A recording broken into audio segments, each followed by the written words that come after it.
Salut. Bon, vous l'avez peut-être remarqué, il n'y a pas eu de vidéo les 2 dernières semaines parce que j'étais en vacances, donc je me suis dit vacances, pas de vidéo.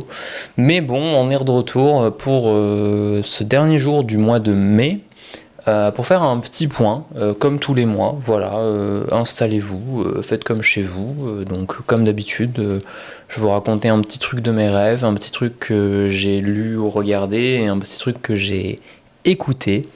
Et on va faire ça rapidement ce mois-ci parce que je suis en vacances, j'ai pas envie de forcer globalement. Donc voilà, déjà j'avais un peu la flemme de faire cette vidéo, mais bon, let's go. Peut-être qu'en me lançant ça va me motiver. Allez, c'est parti. Aujourd'hui, le petit phénomène onirique dont j'ai envie de vous parler, alors bon, ça fait quasiment un an que je fais cette série, donc forcément il va y avoir des redondances, mais ça appartient à la catégorie des il se passe quelque chose dans mon corps parce que je suis malade ou quelque chose et ça se manifeste dans mes rêves d'une manière un petit peu étrange. Et récemment, j'ai été un petit peu barbouillé, disons, en dormant. Et ça s'est traduit dans mes rêves de manière assez particulière, un petit peu film d'horreur-esque, assez viscéral. Je ne sais pas si je vais donner des détails.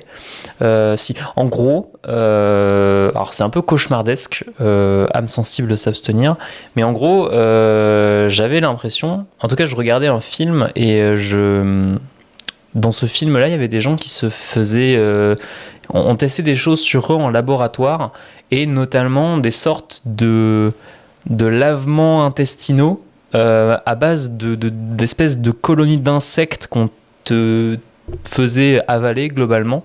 C'était assez horrible et ça faisait un bruit, un petit peu les mêmes bruits que ça fait quand ça gargouille globalement. Ça je pense que c'était genre dans la vraie vie et que ça prenait racine dans mes rêves. Donc voilà, c'était un espèce de thriller dans un laboratoire super sécurisé où ils essaient de rendre immortels des gens et enfin bref, il faisait des trucs bizarres globalement. Il y avait cette histoire d'espèce de micro-insectes qui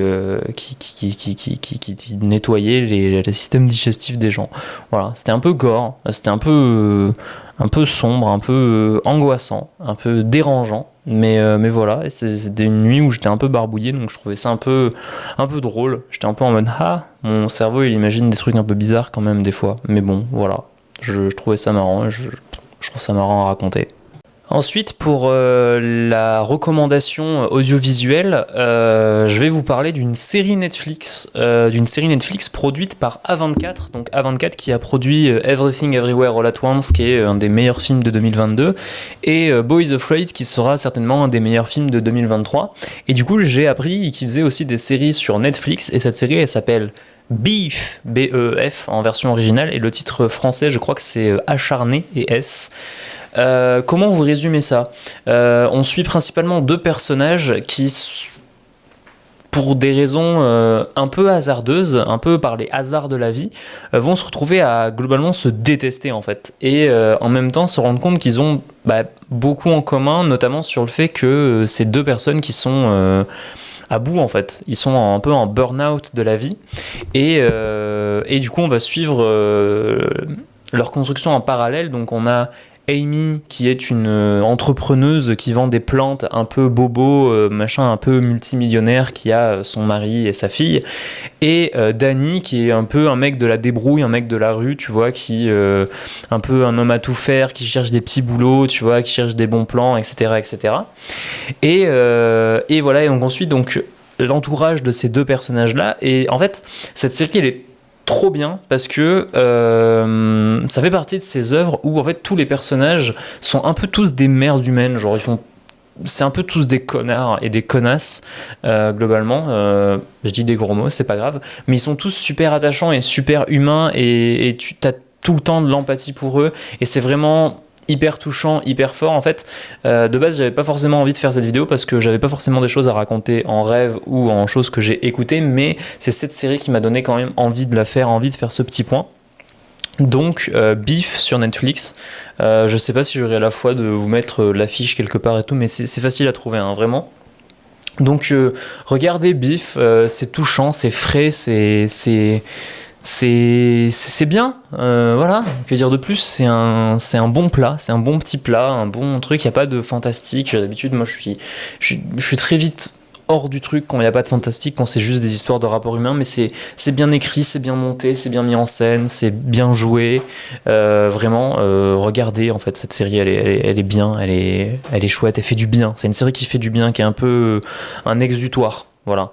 Regardez cette série Beef acharné. Donc comme je vous l'ai dit plus tôt, je sais pas trop de quoi je voulais parler niveau musique, donc je vais vous parler d'un truc que j'ai un petit peu refait. Alors peut-être que pareil, ça c'est un truc dont j'ai déjà parlé dans des précédents punch, mais j'ai pas envie d'aller vérifier globalement, donc si j'en ai déjà parlé, tant pis, skippez jusqu'à la fin de la vidéo, je vous en voudrais pas.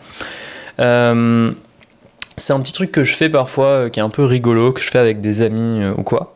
C'est que je prends sur mon appli de musique toutes les musiques que j'ai likées et je pose une question sur l'avenir. Par exemple, je sais pas, comment va se passer le prochain match de foot de l'équipe de France. Voilà. Il faut que ce soit des questions qui ne peuvent pas être répondues par oui ou par non, parce que sinon c'est pas très drôle. Et je fais lecture aléatoire et j'essaie d'interpréter la chanson comme une réponse à cette question en fait. Donc si c'est un truc, si on tombe sur ramener la coupe à la maison, c'est plutôt rassurant que si on tombe sur un truc un peu déprimant, un peu piano, dépressif, etc. Tu vois. Et voilà, du coup j'aime bien faire ça de temps en temps, je trouve ça rigolo. Si vous le faites, dites-moi en commentaire des questions et des réponses rigolotes que vous avez eues. Voilà, globalement, j'ai pas grand chose à dire de plus pour ce mois-ci. Ça m'a fait du bien de pas forcément me forcer à faire des vidéos toutes les semaines, donc je sais pas si je vais continuer à poster tous les dimanches, peut-être plus ponctuellement, on verra globalement, mais voilà. En attendant, prenez soin de vous, et puis à bientôt sur YouTube. Je vais pas arrêter YouTube, hein, vous inquiétez pas. Allez, bye bye.